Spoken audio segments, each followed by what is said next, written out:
Jai Hind friends, in this video we will discuss another important topic for DBT biotechnology eligibility test, and the topic is enzyme kinetics. In this first we will discuss what is the basis of catalysis, and in part 2 we will discuss Michelson-Milton kinetics, and we will discuss all the previous year questions. So let's start. So our first question is based on catalyst. What is catalyst? Okay, so if you focus on this diagram, so here you can see this diagram is for uncatalyzed reaction. Okay, और आप देख सकते हैं y axis पे हमारा free energy है और x axis पे हमारा क्या है, पोटेंशियल है. ठीक है. नाउ नेचर का रूल ये कहता है कि अगर आपको किसी सबस्ट्रेट को प्रोडक्ट में कन्वर्ट करना है, ठीक है, तो ये जो प्रोडक्ट है इसकी जो एनर्जी है वो क्या होनी चाहिए, वो लो होनी चाहिए as compare to this substrate. Okay, और अगर इसकी एनर्जी लोअर नहीं है तो नेचर इस रिएक्शन को फेवर नहीं करेगा. ठीक है, क्योंकि नेचर चाहता है जो मॉलिक्यूल्स हैं उनकी एनर्जी डिक्रीज हो, और वो जितनी एनर्जी आपकी डिक्रीज होगी उतने ही वो क्या हो जाएंगे, स्टेबल हो जाएंगे. ठीक है, बिकॉज क्योंकि अगर आप एनर्जी इंक्रीज करेंगे, ठीक है, तो एनर्जी इंक्रीज करने से क्या है कि मॉलिक्यूल्स के बीच में जो है, मॉलिक्यूल्स के जो एटम हैं उनके अंदर जो है वाइब्रेशन वगैरह एनर्जी इंक्रीज होगी, जिसकी वजह से, और जितनी ज़्यादा आप एनर्जी इंक्रीज करेंगे वो मॉलिक्यूल जो एटम्स हैं जो साथ में हैं किसी मॉलिक्यूल के अंदर, वो उतना ही एक दूसरे से दूर जाने की कोशिश करेंगे और एक टाइम के बाद वो ब्रेक भी हो सकता है मॉलिक्यूल. ठीक है, तो इसलिए क्या है, स्टेबिलिटी अगर अचीव करनी है तो दैट मीन्स कि एनर्जी क्या होनी चाहिए, वो कम होनी चाहिए. ठीक है, तो नेचर फेवर करता है कि अगर आपका जो सबस्ट्रेट है वो किसी ऐसी कन्फॉर्मेशन को अचीव करे या फिर किसी ऐसे कंपाउंड में कन्वर्ट हो जाए जिसकी एनर्जी सबस्ट्रेट की एनर्जी से कम हो, तो नेचर उसे प्रेफर करेगा. ठीक है, सो जैसे कि आप यहाँ पर देख सकते हैं आपका सबस्ट्रेट है और सबस्ट्रेट की एनर्जी इस लेवल पर है. ठीक है, और आप देख सकते हैं प्रोडक्ट है, प्रोडक्ट की एनर्जी इस लेवल पर है, तो आप देख सकते हैं सबस्ट्रेट से क्या है, डाउन है. ठीक है, यानी कि जो प्रोडक्ट की एनर्जी वो सबस्ट्रेट से कम है, दैट मीन्स नेचर इसे फेवर करेगा. ओके, नाउ तो वैसे एक्चुअली होना तो ये चाहिए कि सबस्ट्रेट को यहाँ पर डायरेक्टली प्रोडक्ट में कन्वर्ट हो जाना चाहिए, और जो ये जो एक्स्ट्रा एनर्जी है इसको रिलीज कर देना चाहिए सबस्ट्रेट को एनवायरनमेंट में. ठीक है, जैसा कि आपने देखा होगा एक्सोथर्मिक रिएक्शन में होता है. एक्सोथर्मिक रिएक्शन में क्या होता है, जैसे रिएक्शन होती है तो वहाँ पर हीट एनर्जी रिलीज होती है, जिसकी वजह से टेम्परेचर इंक्रीज हो जाता है रिएक्शन मिक्सचर का. ठीक है, और एंडोथर्मिक रिएक्शन में हमें एनर्जी देनी होती है, तो इस केस में ये एक्सोथर्मिक होगी क्योंकि यहाँ पर जो प्रोडक्ट है उसकी एनर्जी लो है, तो जो भी एक्स्ट्रा एनर्जी है सबस्ट्रेट के पास वो रिलीज कर दी जाएगी. ठीक है, बट एक्चुअली ऐसा हो नहीं पाता है, एंड द रीजन इज कि यहाँ पर एक एक्टिवेशन एनर्जी बैरियर है. ठीक है, तो ये आप देख सकते हैं ये एनर्जी बैरियर है. सो सबसे पहले सबस्ट्रेट को अगर प्रोडक्ट में कन्वर्ट होना है तो इसे इस एनर्जी बैरियर को क्रॉस करना पड़ेगा. ठीक है, और इसमें आपकी एक ट्रांजिशन स्टेट आएगी, उसके बाद जो है ये इजीली जो है प्रोडक्ट में कन्वर्ट हो जाएगा जैसे ही इस एनर्जी बैरियर को क्रॉस कर लेगा. ठीक है, ये एनर्जी रिक्वायर होती है कि जो भी आपके बॉन्ड्स का रीअरेंजमेंट होना है, बॉन्ड्स ब्रेक होंगे, बॉन्ड्स फॉर्म होंगे, उसके लिए जो एनर्जी रिक्वायर्ड होती है. ठीक है, तो वो आपकी एक्टिवेशन एनर्जी होती है. ठीक है, और बीच में एक ट्रांजिशन स्टेट इसमें आएगी.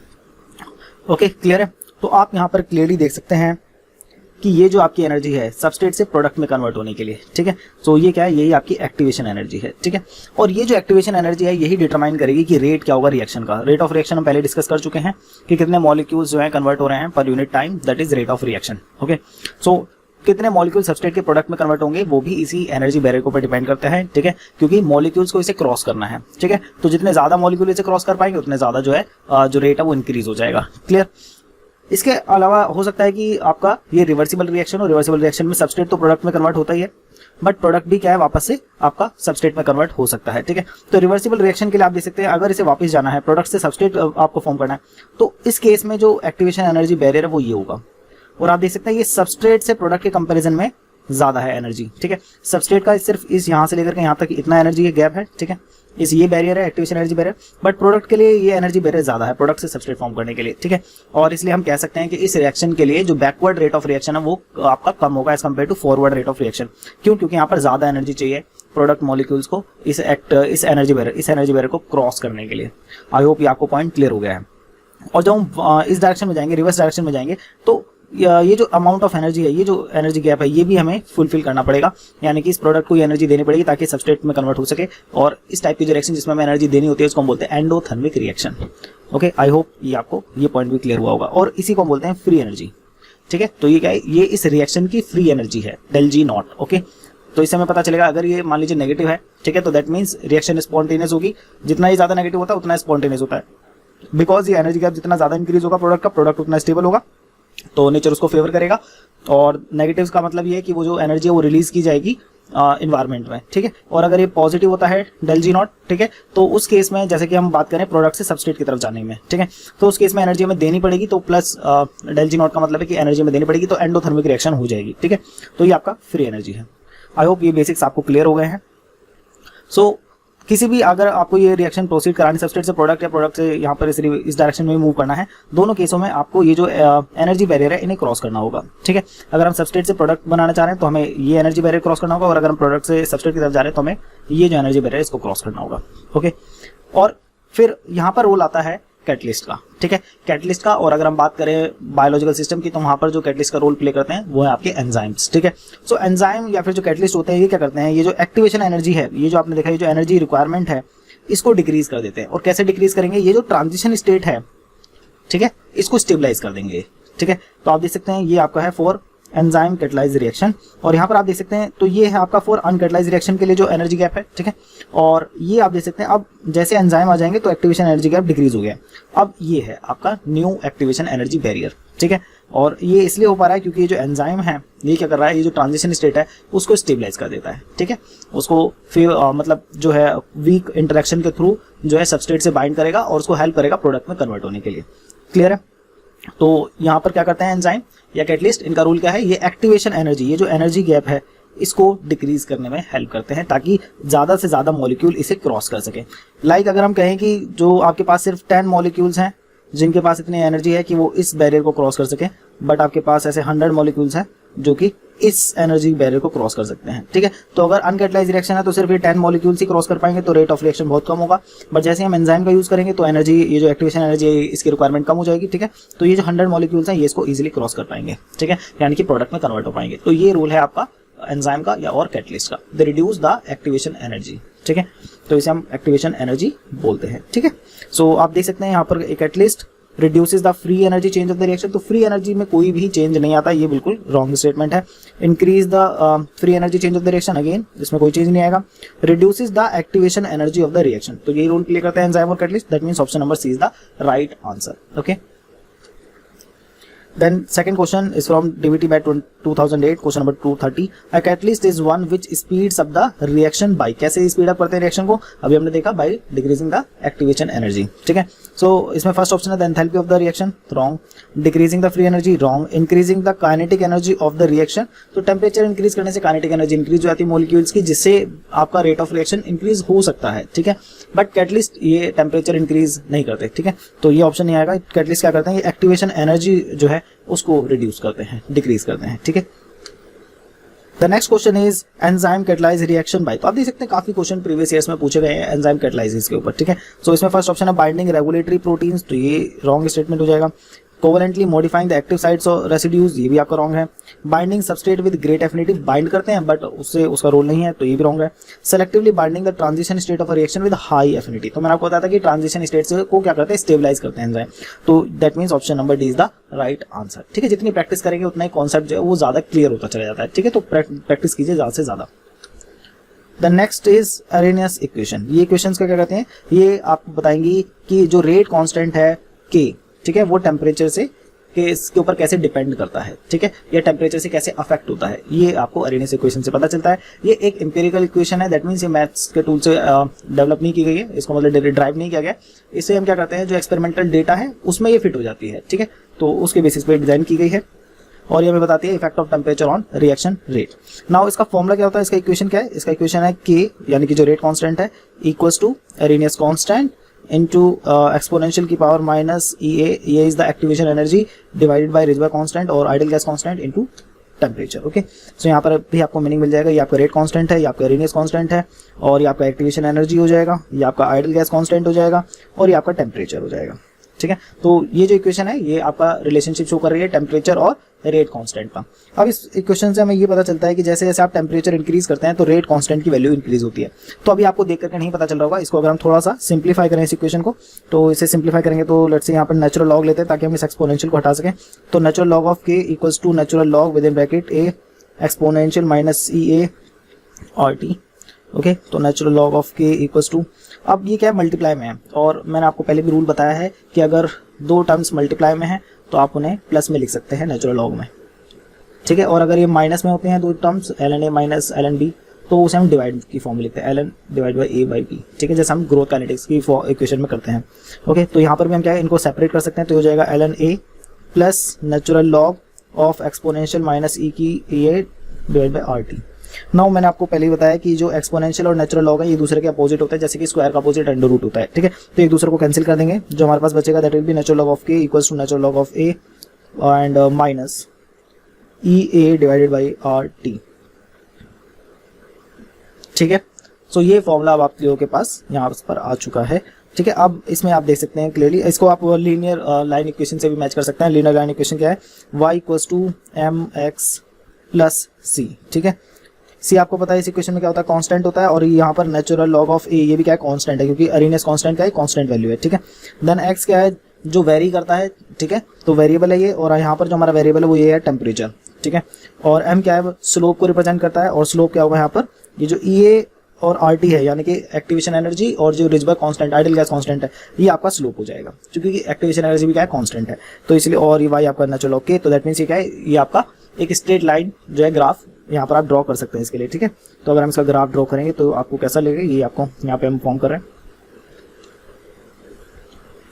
तो इसके ग्राफ में यहाँ पर आ जाएगा आपका 1 ओवर टेम्परेचर, और इस साइड आ जाएगा आपका नेचुरल लॉग ऑफ के यानी कि रेट कांस्टेंट का नेचुरल लॉग, ओके। और यहाँ पर क्योंकि नेगेटिव साइन है दैट मीन स्लोप आपका नेगेटिव आएगा यहाँ पर, ठीक है। तो नेगेटिव स्लोप यहाँ पर बना लेते हैं इस टाइप से, और इसका स्लोप क्या है, ई A divided by R T, ठीक है। I hope it is clear. Now आप यहाँ से देखिए, इस ग्राफ के थ्रू देखिए, तो इस ग्राफ में अगर 1 ओवर टेम्परेचर इस डायरेक्शन में इंक्रीज हो रहा है, तो टेम्परेचर किस डायरेक्शन में इंक्रीज हो रहा है, अपोजिट डायरेक्शन में, बिकॉज जैसे जैसे टेम्परेचर इंक्रीज होगा वैसे वैसे ये जो 1 ओवर टी है इसकी वैल्यू डिक्रीज होगी, ठीक है। ऑब्वियस बात है, अगर आप लार्जर वैल्यू से डिवाइड करेंगे 1 को, तो इसकी जो पूरे की वैल्यू है वो डिक्रीज होगी। दैट मीन्स यहाँ पर 1 ओवर टी की वैल्यू कम है, बट यहाँ पर टेम्परेचर क्या होगा, ज्यादा होगा। तो आप देख सकते हैं जब टेम्परेचर ज्यादा होता है तो उस टाइम पर रेट कांस्टेंट की वैल्यू ज्यादा होती है, और जब टेम्परेचर आपका यहाँ पर इस डायरेक्शन में जाने पर रिड्यूस हो रहा है, इस डायरेक्शन में जाने पर टेम्परेचर डिक्रीज हो रहा है, तो इस केस में आपका ये जो रेट कांस्टेंट है इसकी वैल्यू क्या हो रही है, डिक्रीज हो रही है। I hope it is clear. और ये जो इंटरसेप्ट है ये आपका L N A, Arrhenius constant, okay. I hope ये ग्राफ भी आपको समझ में आया होगा।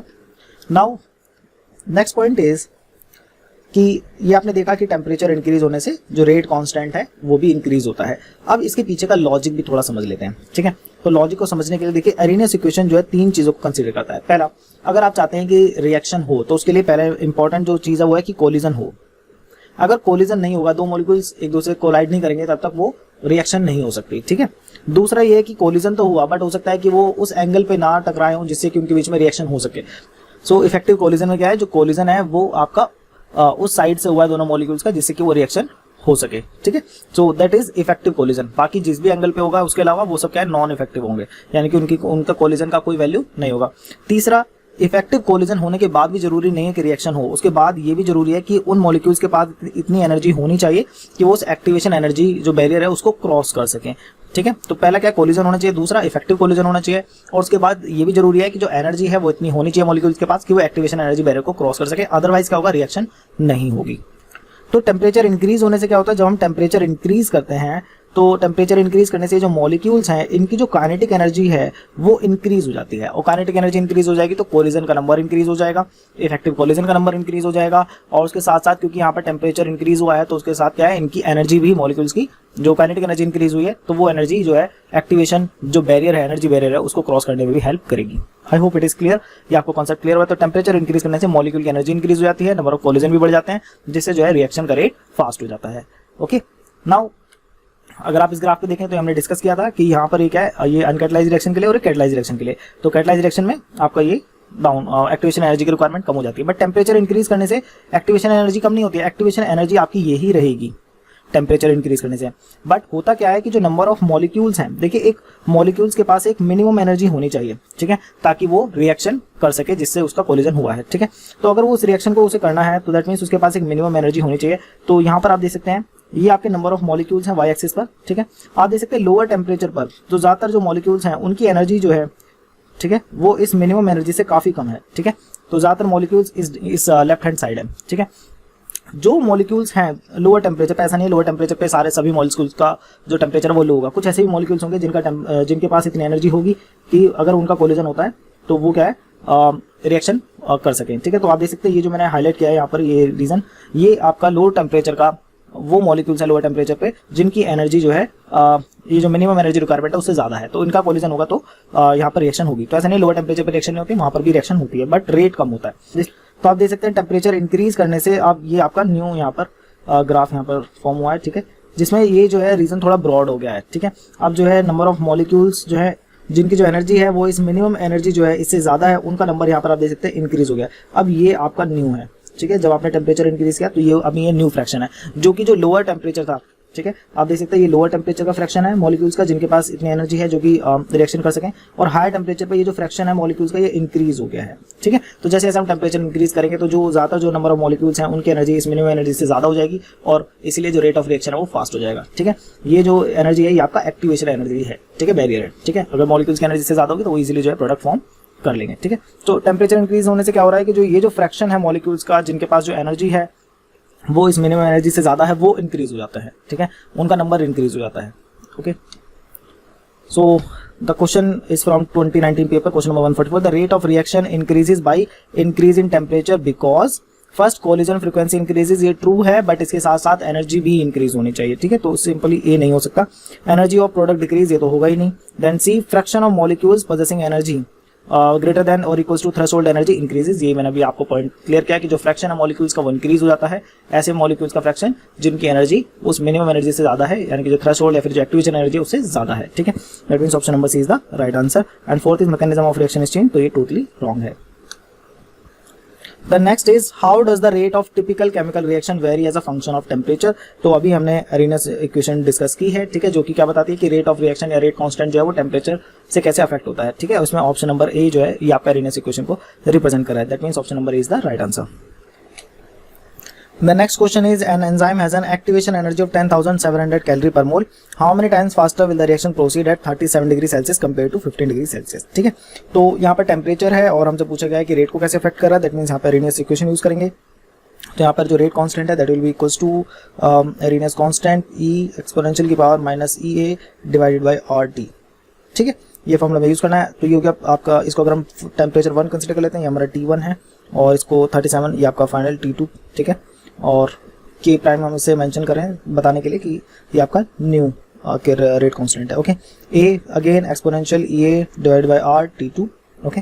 अब इसको सिंप्लीफाई कर लेते हैं इक्वेशन को, तो ए से ए कैंसिल हो जाएगा और ये आपका माइनस है, ऊपर जाएगा तो इसकी पावर प्लस हो जाएगी, तो minus EA divide by R T1 और E की पावर EA R T2, ठीक है। जब बेस सेम होता है तो पावर आपको पता है ऐड हो जाएगी, तो K of K prime is equals to exponential और इसकी पावर हो जाएगी EA divide by R T2 minus EA divide by R T1।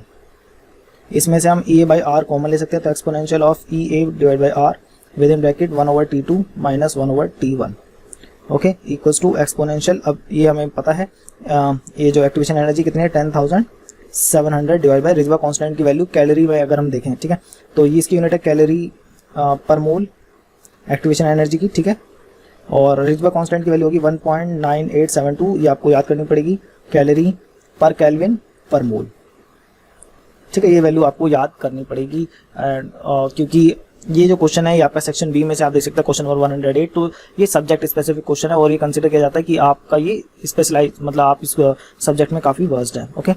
So then यहाँ पर टेम्परेचर T2, अब ये जो टेम्परेचर है इसे हमें केल्विन में रखना होगा, क्योंकि यहाँ पे जो हमने रिजर्व कांस्टेंट की वैल्यू पुट करी है वो किस में है, केल्विन में है, ठीक है। तो केल्विन में करने के लिए कुछ नहीं, आपको 273 ऐड कर देना है और ये आपका केल्विन हो जाएगा। तो क्योंकि 273 डिग्री सेल्सियस और sorry kelvin is 0 degree Celsius के इक्वल होता है, ठीक है, तो इसमें 15 ऐड कर देंगे, तो 273 प्लस 15 विल बी 288 केल्विन, और 37 में अगर हम 273 ऐड करेंगे तो हो जाएगा 310 केल्विन।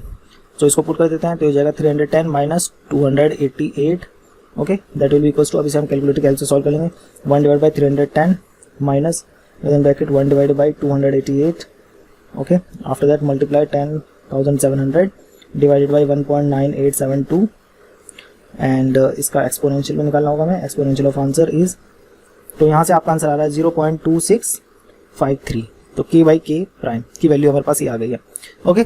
हमें क्या फाइंड आउट करना है, how many times faster will be the reaction proceed, यानी कि ये जो ओरिजिनल है इसके कंपैरिजन में ये जो रिएक्शन है अब ये कितने टाइम फास्ट हो गए। तो यहाँ से हमें K प्राइम की वैल्यू निकालनी है, तो K प्राइम कितना हो जाएगा, K divided by 0.2653।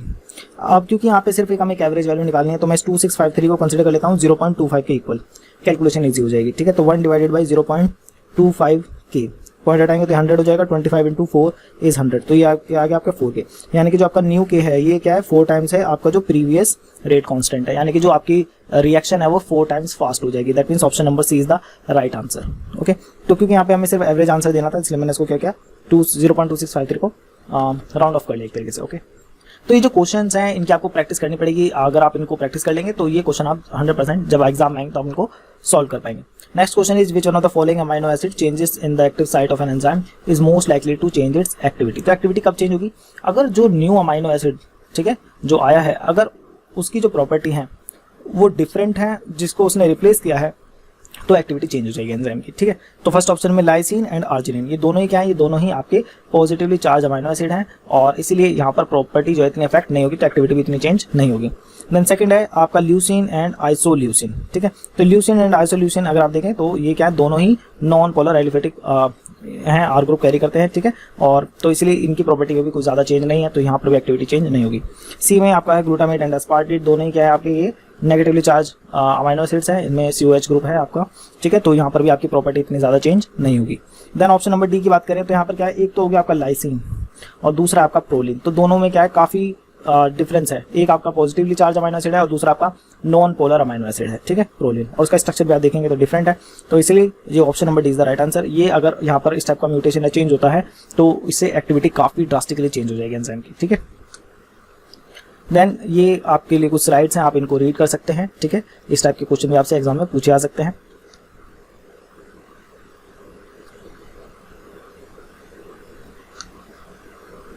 Okay, now अब हम सेकंड पार्ट पे आ गए हैं। इस पार्ट में हम डिस्कस करेंगे माइकलसन मिल्टन काइनेटिक्स से रिलेटेड क्वेश्चंस। तो चलिए स्टार्ट करते हैं।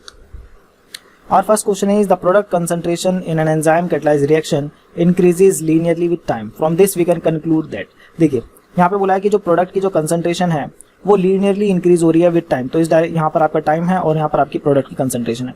ये मैंने अभी आपको रिएक्शन काइनेटिक्स में जहाँ पे मैंने ऑर्डर ऑफ रिएक्शन डिस्कस किया तो मैंने आपको वहाँ पर बताया था कि ये जो ग्राफ है जहाँ पर कंसंट्रेशन और टाइम का ग्राफ लीनियर होता है, ये किस केस में होता है, ये होता है जीरो ऑर्डर काइनेटिक्स में, जहाँ पर हमने देखा था कि ए की कंसंट्रेशन का जो ग्राफ था वो लीनियर था। ठीक है, टाइम के रिस्पेक्ट में, और इसकी इक्वेशन जो हमने बनाई थी जीरो ऑर्डर के लिए, तो हमने स्टार्ट किया था dCA/dt इक्वल्स टू के rate constant zero order kinetics में, और यहाँ से जो उसको हमने इंटीग्रेशन करके जो इक्वेशन बनाई थी वो थी CAF equals to CAI and plus KT।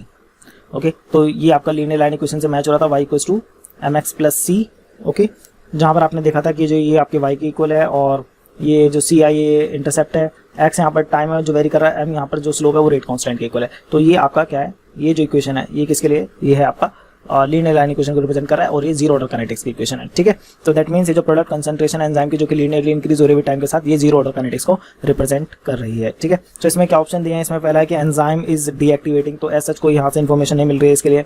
Reaction is product inhibited है, तो प्रोडक्ट की जो कंसंट्रेशन है वो इंक्रीज होनी स्टॉप हो जानी चाहिए जैसे उसकी कंसंट्रेशन इंक्रीज हो रही है।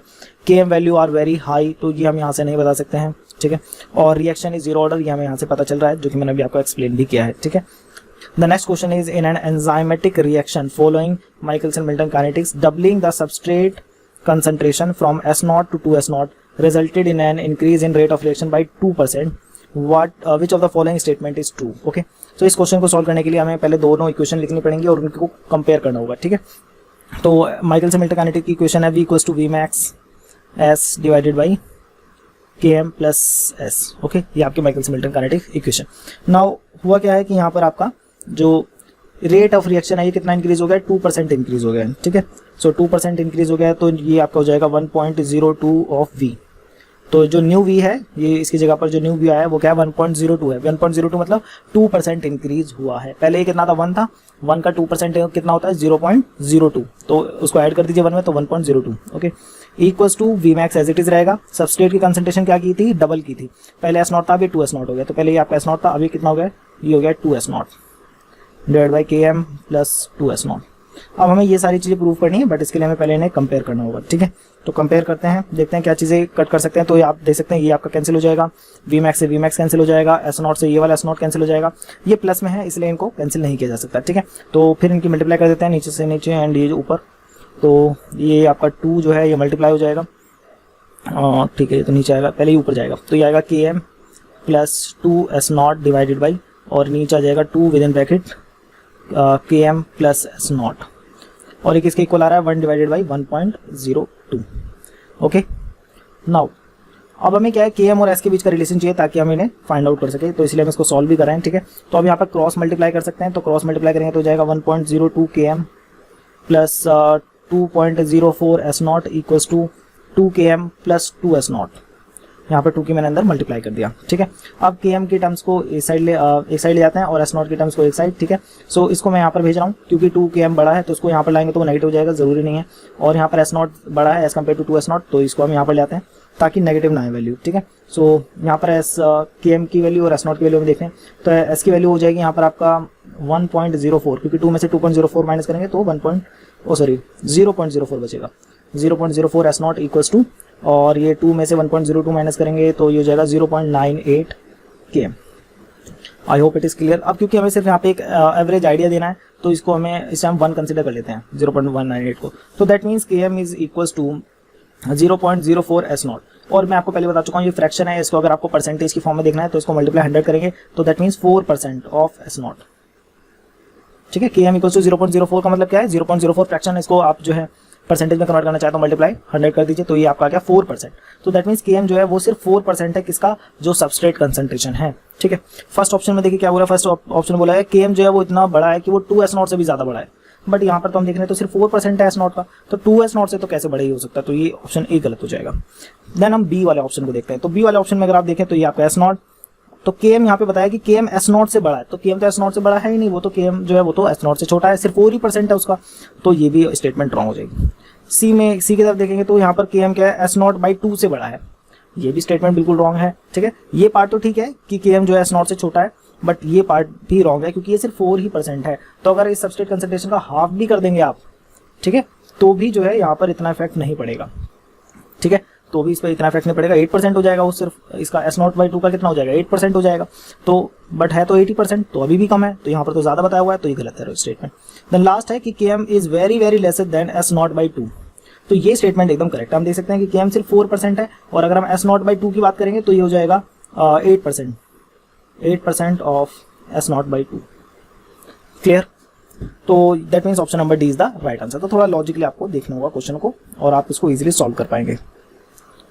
The next question is for reaction catalyzed by enzyme following Michelson-Morley kinetics, the elasticity of the reaction velocity with respect to substrate।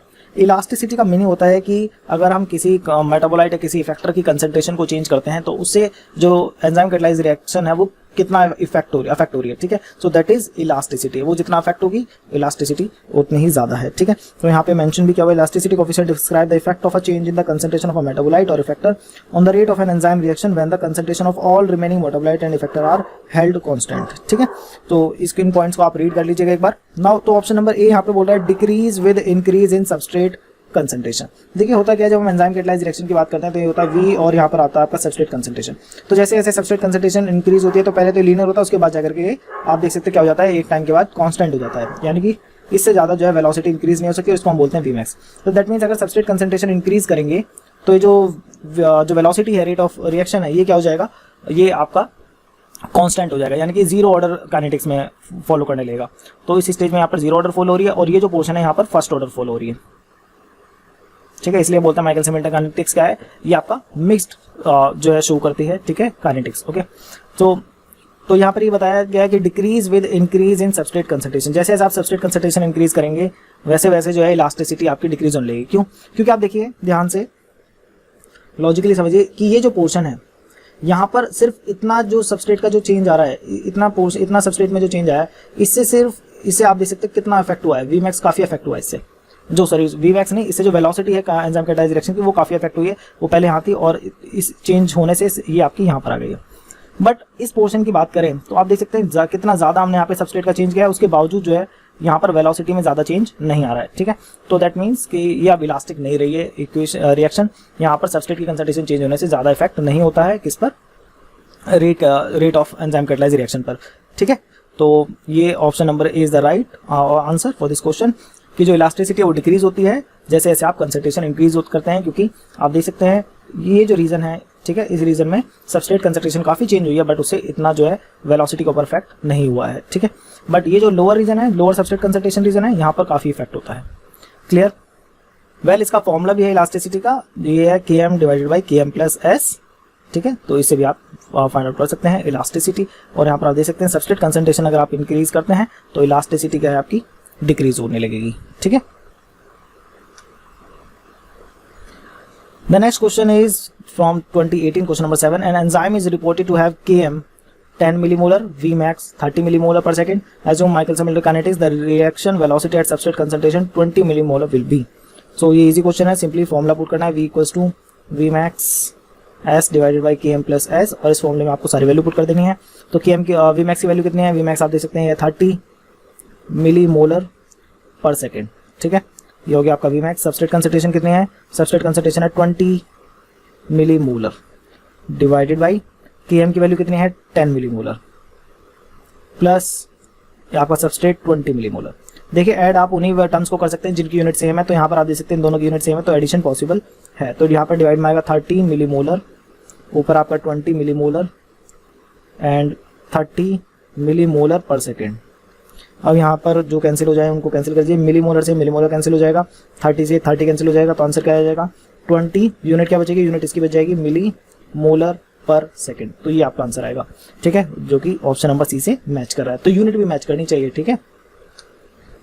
The next question is an enzyme follows Michaelis Menten kinetics with the following parameter. यहाँ पे Vmax आपको given है, Km की value given है, the reaction velocity would be, तो V equals to Vmax S divided by Km plus S, okay.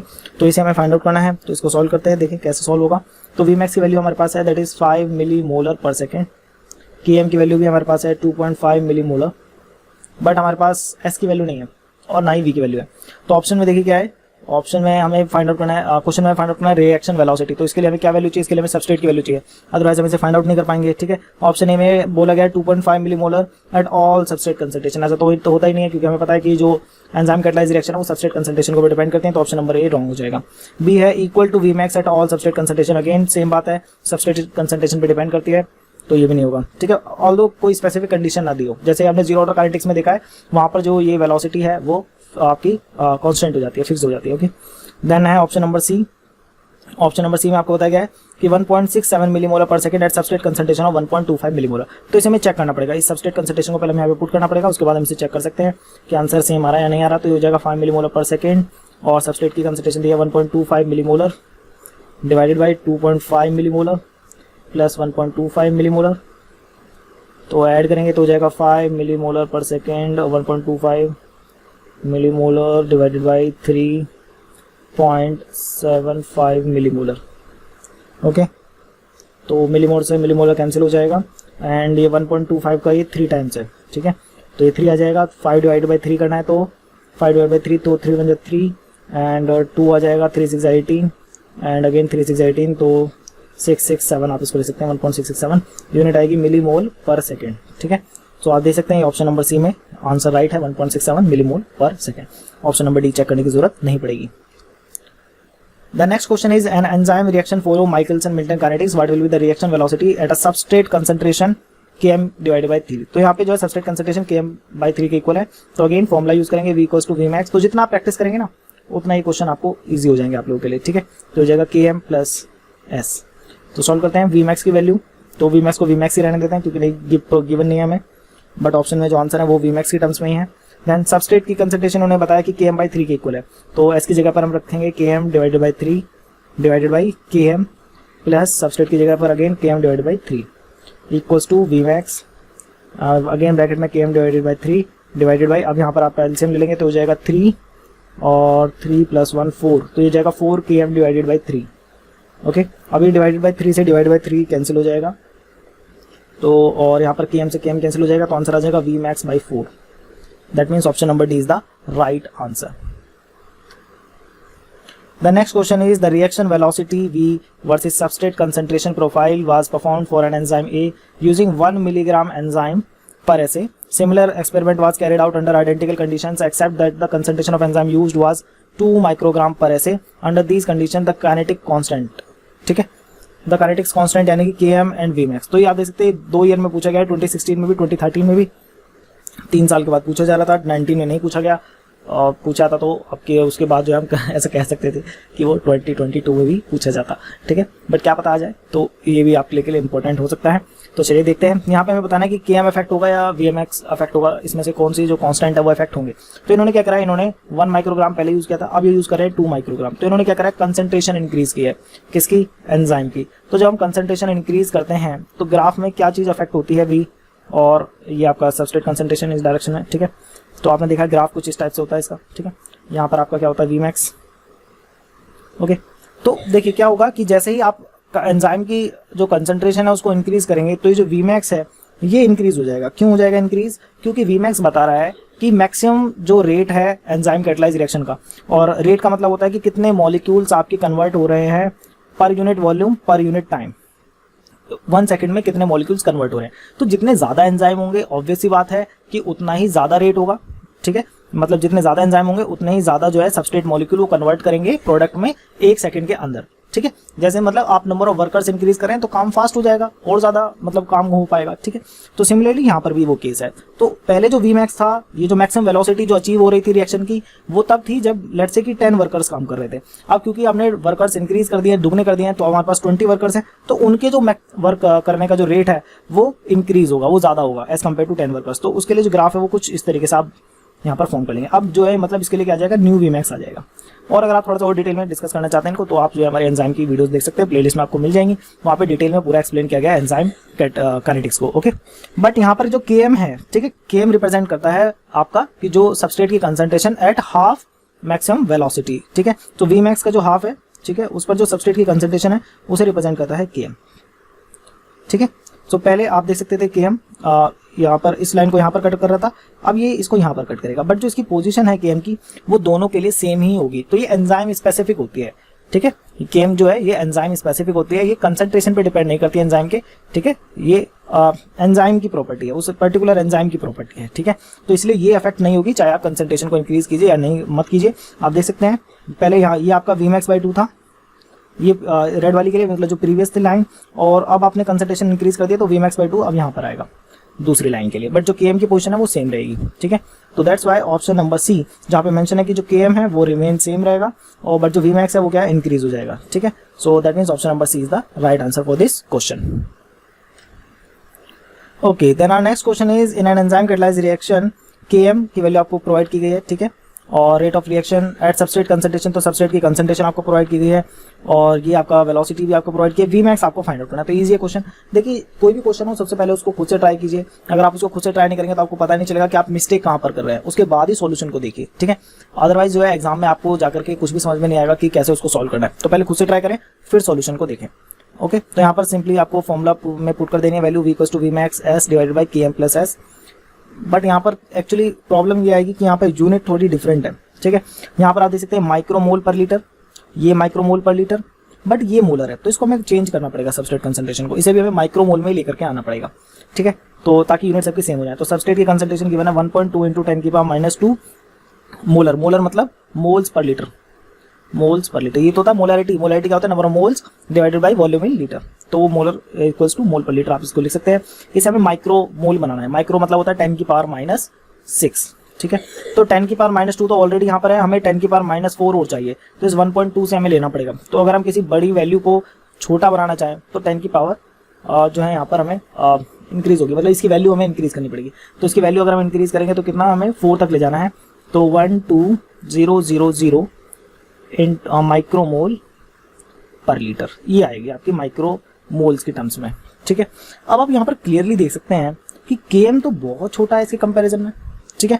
तो that means यहाँ पर हम क्या है, KM को नेग्लेक्ट कर देंगे, क्लियर। और क्योंकि ऑब्वियस है, आप क्लियरली देख सकते हैं सबस्ट्रेट जो है काफी ज्यादा है, 12,000, और ये कितना है 4 × 10⁻⁵, ये तो कुछ भी नहीं है सबस्ट्रेट के सामने। Substrate is very very greater than KM, ठीक है। तो इस केस में क्या करेंगे, KM की वैल्यू को क्या कर देंगे, इसको नेग्लेक्ट कर देंगे, नेग्लेक्ट कर दो इसको नेग्लेक्ट कर देंगे तो फॉर्मूला बन जाएगा Vmax S divided by S, S से S कैंसिल हो जाएगा, तो V इक्वल्स टू किसके इक्वल हो जाएगा, Vmax के इक्वल हो जाएगा, और Vmax की वैल्यू हमें ऑलरेडी प्रोवाइड की गई है कितनी, 80 माइक्रोमोल पर लीटर पर minute. That means option number B is the right answer, solve करने की जरूरत ही नहीं है, ठीक है। तो ये थोड़ी चीज आपको लॉजिक से भी करनी होगी। देखिए यहाँ पे हमें एडिशन करना है KM और S का, तो ये तो 12,000 है और ये कितना है 4 × 10⁻⁵, यानी कि 0.00004। तो क्या उसको इसमें ऐड करने से कुछ इफेक्ट पड़ेगा 12,000 पे, कुछ भी इफेक्ट नहीं होगा। ओके, तो इसीलिए जो है यहाँ पे मैं बता रहा हूँ कि सबस्ट्रेट की कंसंट्रेशन केएम के रिस्पेक्ट में काफी ज्यादा, इसके लिए हमने उसे नेग्लेक्ट कर दिया है। ठीक है, तो ये इसका लॉजिक था, इसलिए यहाँ पे इसकी यूनिट आप देख सकते हैं इन्होंने मोलर दी थी। So this is it. मैं आपसे कहूंगा कि आप क्वेश्चंस को जरूर प्रैक्टिस करें, आप हमारे प्लेलिस्ट को फॉलो कीजिए, आप हमारे वेबसाइट पर भी जा सकते हैं www.nsonlineedu.com, वहां पर जाकर के कोर्स भी एक्सेस कर सकते हैं। तो see in the next video with another important topic. Till then bye bye, Jai Hind.